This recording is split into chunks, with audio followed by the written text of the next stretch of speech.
मंत्रिमंडल ने आत्मनिर्भर भारत को बढ़ावा देने के लिए 3 महत्वपूर्ण फैसलों को दी मंजूरी। सेमीकंडक्टर से जुड़ी अब 3 योजना में एक समान 50% इंसेंटिव को मिली मंजूरी।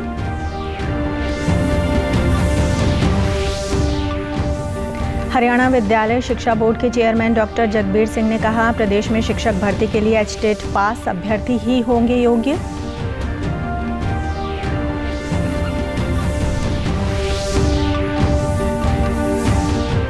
पर्यटन को बढ़ावा देने के लिए सूरजकुंड में लगेगा एक अतिरिक्त मेला। मुख्यमंत्री मनोहर लाल ने कहा, प्रदेश सरकार ने केंद्र सरकार के संस्कृति मंत्रालय से की बातचीत।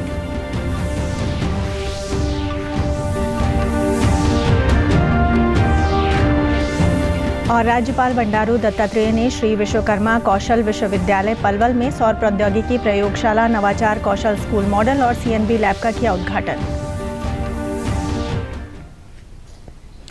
नमस्कार, मैं ऋतु कौशिक। अब समाचार विस्तार से। प्रधानमंत्री नरेंद्र मोदी की अध्यक्षता में आज केंद्रीय मंत्रिमंडल ने आत्मनिर्भर भारत को बढ़ावा देने के लिए 3 फैसले लिए हैं।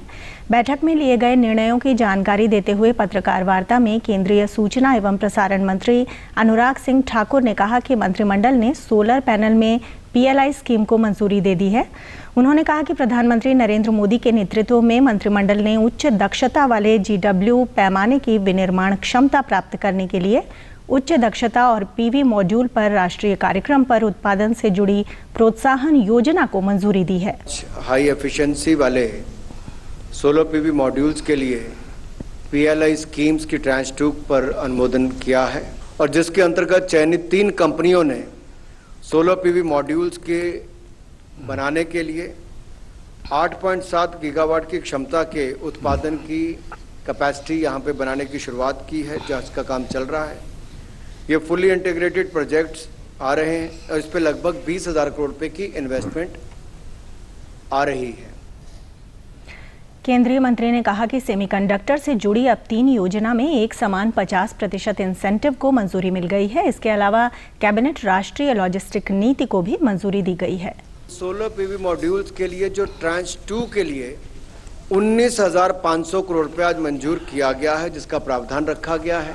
ट्रांच 2 स्कीम में इंटीग्रेशन की मात्रा के आधार पर ऑक्शन की 3 अलग अलग विंडोज रखी गई हैं। इसमें अधिक से अधिक मैन्युफैक्चरर्स पीएलआई स्कीम में पास हो पाएंगे, उनका इंटरेस्ट भी आएगा, पार्टिसिपेट कर पाएंगे और पीएलआई स्कीम का लाभ उठाएंगे। और इसका लाभ उठाते हुए हाई एफिशिएंसी मॉड्यूल्स भारत में ही तैयार होंगे।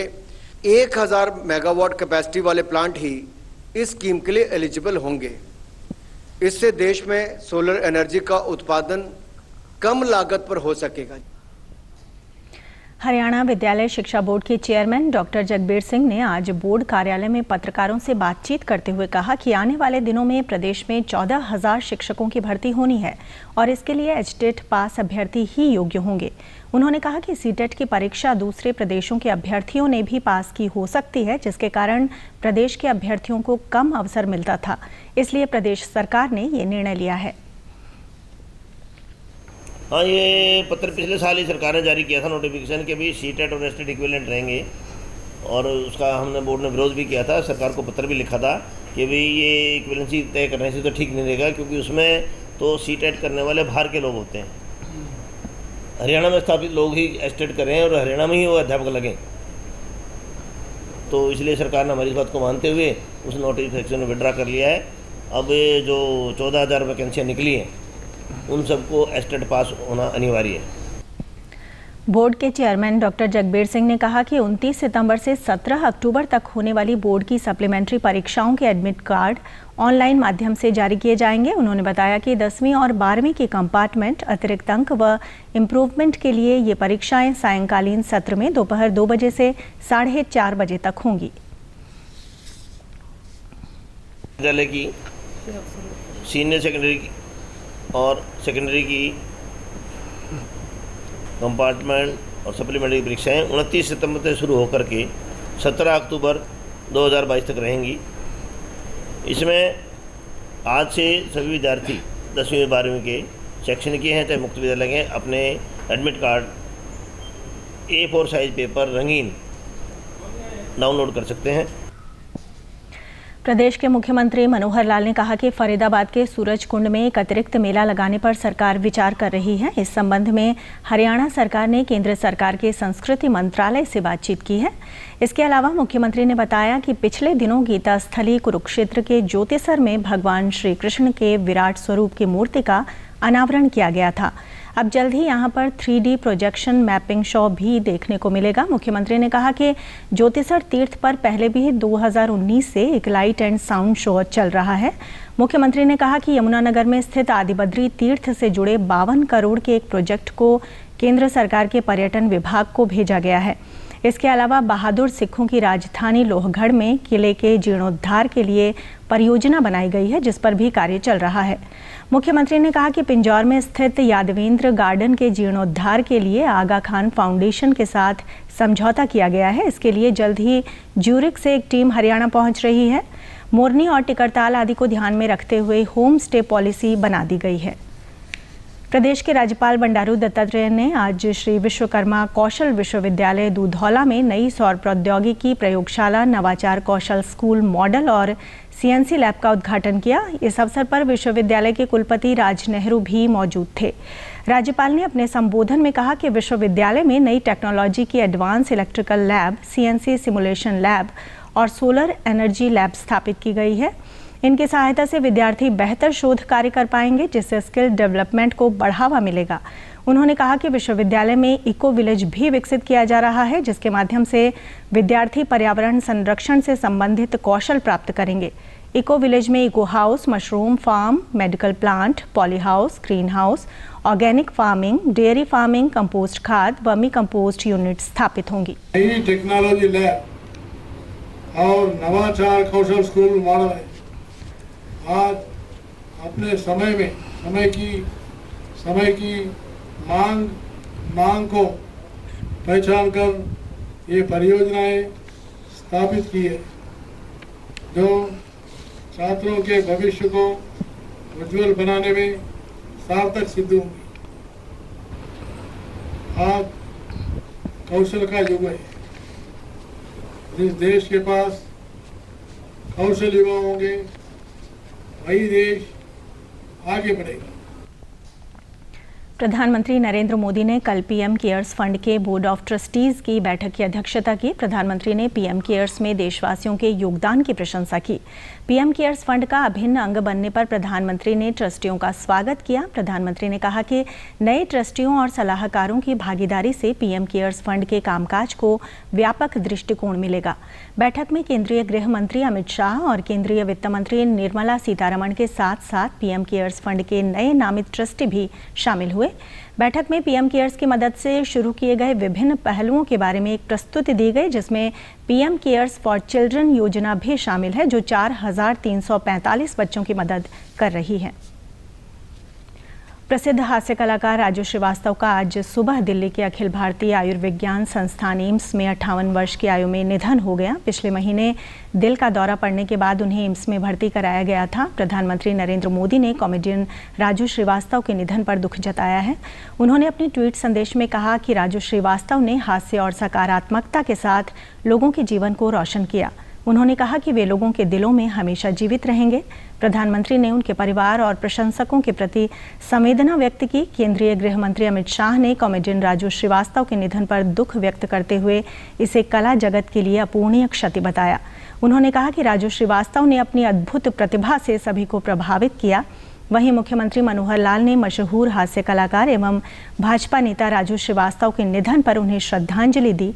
उन्होंने कहा कि प्रभु दिवंगत आत्मा को अपने श्री चरणों में स्थान दें और परिजनों को दुख सहन करने की शक्ति प्रदान करें। रोहतक के राजीव गांधी खेल परिसर में कल पुरुषों की राज्य स्तरीय योगासन प्रतियोगिता शुरू हुई। प्रतियोगिता का समापन 22 सितंबर को होगा। खेल एवं युवा कार्यक्रम विभाग के अधिकारियों ने बताया कि ये राज्य स्तरीय खेल प्रतियोगिता 9 से 14, 14 से 18, 18 से 28 आयु वर्गों में हो रही है, जिसमें लगभग 330 खिलाड़ी भाग ले रहे हैं। इस उद्घाटन समारोह में स्कूली छात्राओं ने स्वागत गीत और हरियाणवी समूह नृत्य भी प्रस्तुत किया। आज़ादी के अमृत महोत्सव के तहत कैथल में सुकन्या समृद्धि योजना के बारे में लोगों को अधिक से अधिक जागरूक किया जा रहा है। इस योजना के तहत सालाना 250 रुपए से लेकर 1.5 लाख रुपए तक निवेश कर सकते हैं। कैथल से विधायक लीला राम ने कहा कि इस योजना को इस तरह बनाया गया है कि जब बेटी बड़ी होती है तो माता पिता को इतनी राशि मिल जाती है कि उसकी उच्च शिक्षा और शादी बोझ नहीं लगती, इसलिए इस योजना का लाभ उठाना चाहिए। डाक विभाग ने अधीक्षक ताराचंद शर्मा ने कहा कि इस योजना के तहत कोई भी व्यक्ति जिसकी बेटी 10 साल से कम उम्र की है उसके लिए एक खाता खुलवाकर रुपए जमा करवाकर लाभ उठा सकता है। सुकन्या समृद्धि योजना के तहत आज पूरे हिंदुस्तान में इस प्रकार के महोत्सव के रूप में उनको मनाया जा रहा है।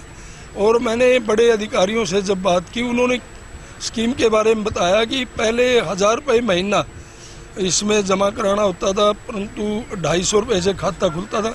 अब उस स्कीम को और सरल बना करके गरीब से गरीब आदमी की पहुंच तक इस सुकन्या समृद्धि योजना को लाने का काम भारत सरकार ने किया है, इसलिए मैं उनको बहुत बहुत धन्यवाद करता हूँ। ये सुकन्या समृद्धि योजना का जो महोत्सव है आज़ादी के 75 साल के उपलक्ष्य में, वो मनाया जा रहा है। इसमें 10 साल तक की लड़कियों के सुकन्या समृद्धि के खाते खोले जा रहे हैं। सुकन्या समृद्धि योजना के लाभार्थियों ने बताया कि इस योजना के तहत हम हर वर्ष कुछ राशि जमा करवाकर बेटी के बड़ा होने पर अच्छी रकम हासिल कर सकते हैं, इसलिए सभी को इस योजना का पूरा लाभ उठाना चाहिए। सर, ये काफ़ी अच्छी योजना है। इसमें जैसे 0 से 10 साल की जो बेटियां होती है उनका खाता खोल सकते हैं यहाँ पे। इसमें काफ़ी फ़ायदे भी हैं अगर देखे जाए तो। ये इसमें कि हाँ, इनको मतलब जब से खाता खुलवाया जा रहा है तो तब से 14 साल तक बच्चों को पैसे जमा करवाने हैं, पेरेंट्स वगैरह करवाएंगे। तो उनको मतलब जब खाता खुलवाया है तो 14 साल तक करवानी है तब से, और फिर 21 साल के बाद शादी में निकल जाएंगे। 14 साल तक उसमें पैसे जमा करने हैं, 250 रुपये से ये खाता खुल जाएगा। और उसमें आप साल में 1000 गवर्नमेंट कहते हैं कि कंपलसरी है। अगर हम मंथली गुड़िया के लिए 100 रुपये बचाते हैं तो साल में 1200 रुपये बैठते हैं। और क्या, जैसे खुले खाते की तरह जितने मर्जी आप जमा करते रहो, 14 साल तक जो आप जमा करोगे उसके साथ गवर्नमेंट ब्याज के साथ आपको 21। प्रदेश सरकार की ओर से चलाए जा रहे पोषण माह अभियान रेवाड़ी की गर्भवती महिलाओं और नौनिहालों के लिए लाभदायक साबित हो रहा है। इसके तहत आंगनवाड़ी केंद्र में महिलाओं को स्वास्थ्य व खान-पान संबंधी जानकारी दी जा रही है। इससे न केवल बच्चों को पौष्टिक आहार मिल रहा है बल्कि गर्भवती महिलाओं को स्वास्थ्य संबंधी जानकारी भी मिल रही है। महिला एवं बाल विकास विभाग की जिलाधिकारी उर्मिला सिवाच ने बताया कि आंगनवाड़ी केंद्रों में विभिन्न गतिविधियों के माध्यम से बच्चों को पौष्टिक आहार दिया जा रहा है। महिला चिकित्सक डॉक्टर मनीषा ने बताया कि गर्भवती महिलाओं को स्वास्थ्य की देखरेख के अलावा पौष्टिक भोजन संबंधी जानकारी दी जा रही है। और इसमें हमारा मेन उद्देश्य ये है कि जो हमारे बच्चे और हमारे ग्रामीण महिलाएं हैं उनके अंदर पौष्टिक तत्वों की कमी ना रहे और अनीमिया मुक्त रहे देश, और हर प्रकार के पौष्टिक तत्वों के बारे में उनको जागरूकता लाई जाए। अभी हम लोगों को अवेयर कर रहे हैं अबाउट एनीमिया। अब जैसे 5 साल से नीचे वाले बच्चे होते हैं उनको पूरा पोषण आहार नहीं मिल रहा है, तो उसको हम सप्लीमेंट में आयरन एंड फॉलिक एसिड का सिरप प्रोवाइड कर रहे हैं, उनकी डोजेस बता रहे हैं। वहीं पोषण माह अभियान के दौरान लाभ उठाने वाली महिलाओं ने बताया कि इस दौरान उनको पौष्टिक व स्वादिष्ट व्यंजन बनाने की जानकारी दी गई। गर्भावस्था के दौरान स्वास्थ्य की किस तरह देखरेख की जाती है, ये जानकारी भी दी गई। पोषण माह के दौरान हम बच्चों का हाइट, वेट व पोषण के बारे में बच्चों की माताओं व गर्भवती माताओं को डेली बताते हैं कि भी हमें बच्चों की देखरेख के लिए अच्छे से साफ सफाई व उनके खाने पीने की चीज़ों का ध्यान रखना चाहिए। बुजुर्ग जाते हैं, घर में बच्चे भी आते हैं, उनकी माताएँ भी आती है, उनकी माताओं को समझाया जाता है कि इन बच्चों को पोषक तत्व दो। भाई मतलब हरी सब्जी है तो उनको पहले धोने के बाद फिर उनको काटना चाहिए। और मूंग है, जैसे चने हैं, गुड़ वगैरह, ये बच्चों को खिलाए। मूंग को शाम को भिगोकर सुबह उनको कच्चा बच्चों को दे। तो टीकाकरण के बारे में बताते हैं। हम यहाँ आंगनबाड़ी में रोज जाते हैं, हमारे बच्चों को लेके उनको बताया जाता है कि अपने बच्चों की अच्छे से कैल्शियम दवाइयाँ दे। अंत में इस बुलेटिन के मुख्य समाचार एक बार फिर। केंद्रीय मंत्रिमंडल ने आत्मनिर्भर भारत को बढ़ावा देने के लिए 3 महत्वपूर्ण फैसलों को दी मंजूरी। सेमीकंडक्टर से जुड़ी अब 3 योजना में एक समान 50% इंसेंटिव को मिली मंजूरी।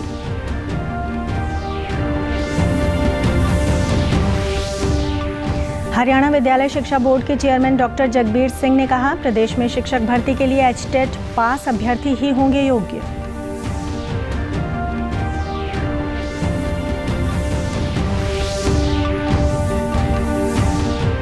पर्यटन को बढ़ावा देने के लिए सूरजकुंड में लगेगा एक अतिरिक्त मेला। मुख्यमंत्री मनोहर लाल ने कहा, प्रदेश सरकार ने केंद्र सरकार के संस्कृति मंत्रालय से की बातचीत।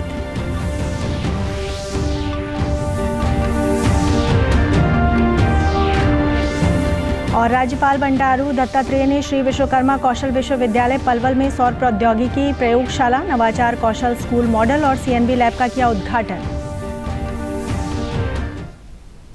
समाचारों में आज इतना ही। नमस्कार।